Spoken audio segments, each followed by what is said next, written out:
Salut les héroïnes, je m'appelle Sandrine Larive, je suis experte en profil atypique, notamment pour les femmes à haut potentiel et hypersensibles, sur le sujet, entre autres aujourd'hui dans cette vidéo, de la dépendance affective.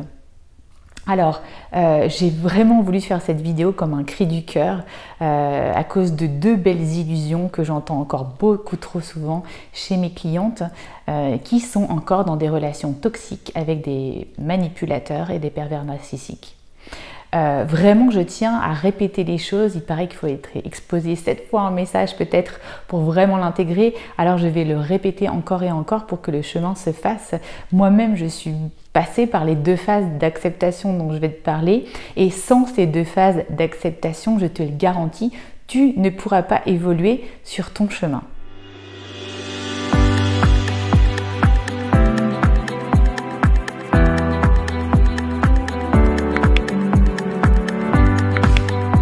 Ta première douce illusion, c'est de croire que nous vivons parfois dans un monde de bisounours et que les gens malveillants n'existent pas. Et ta première acceptation, ça sera donc d'accepter que la malveillance existe. Et je sais que c'est difficile pour une femme HP de le croire. La plupart des femmes à haut potentiel vraiment voient tout de suite le potentiel positif quand elles rencontrent une personne. Elles imaginent souvent qu'une personne, au final, a un bon fond et que du coup, la méchanceté gratuite n'existe pas. Or, le monde dans lequel nous vivons nous prouve le contraire et elles sont d'autant plus exposées à ça quand elles rencontrent des personnes toxiques comme les pervers narcissiques. Elles ne croient absolument pas que la jalousie, la rancœur ou tout autre mauvais sentiment puisse exister. Personnellement, j'ai mis plus de 30 ans avant de pouvoir imaginer que des personnes proches dans mon entourage puissent être jalouses.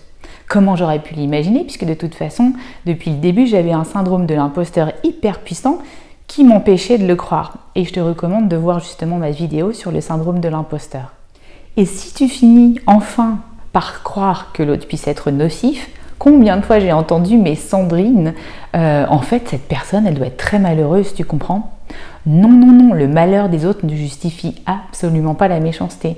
Et rappelle-toi que le pervers narcissique est un être perfide et cruel. Il n'est pas malheureux.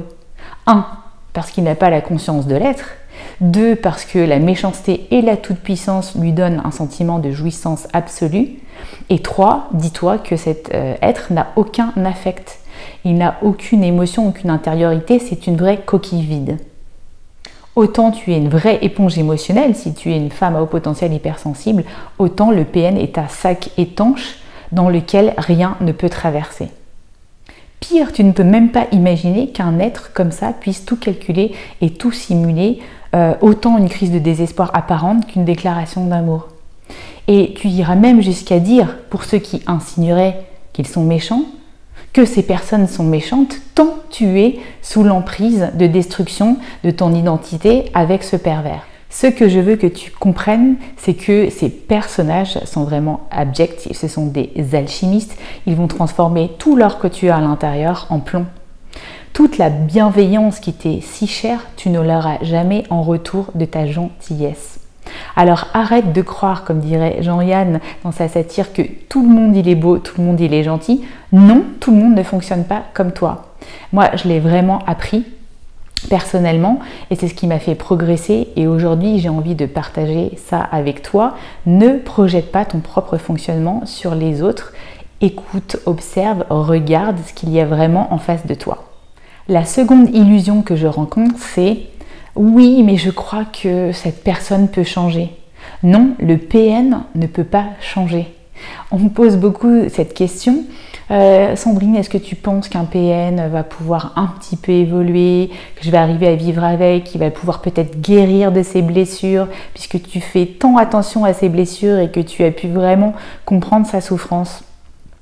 Oui, à un certain moment donné, tout ce que tu as imaginé de lui, il va pouvoir le faire, ça c'est sûr.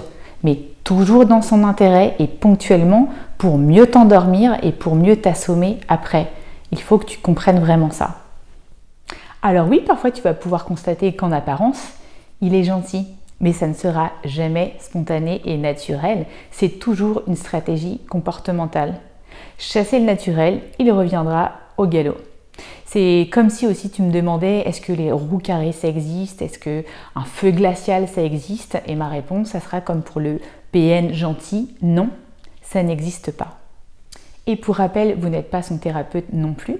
Le PN pourra tout à fait vous convaincre et aller voir un thérapeute, vous dire que tout va super bien, que ça progresse, etc. Mais uniquement dans le but de vous manipuler encore une fois. Il va aussi pouvoir manipuler son thérapeute et c'est pas la première fois qu'on le verra dans des thérapies de couple.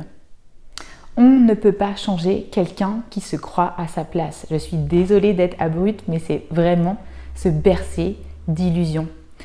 Tout simplement parce que le PN en fait a une blessure d'enfance narcissique, il a une grosse faille narcissique et qu'il n'a absolument pas conscience de son problème. Donc pourquoi il changerait s'il n'a pas conscience de son problème?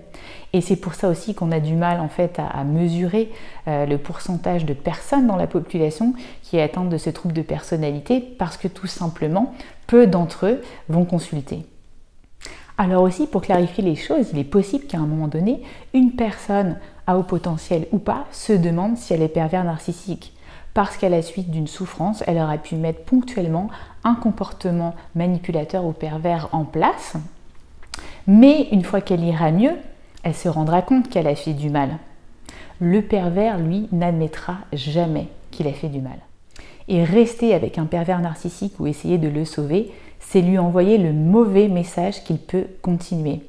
Alors, je sais que c'est pas facile quand on est sous l'emprise à ce moment-là du pervers narcissique, quand on est complètement empiergé là-dedans, ça serait vraiment une erreur de partir trop vite.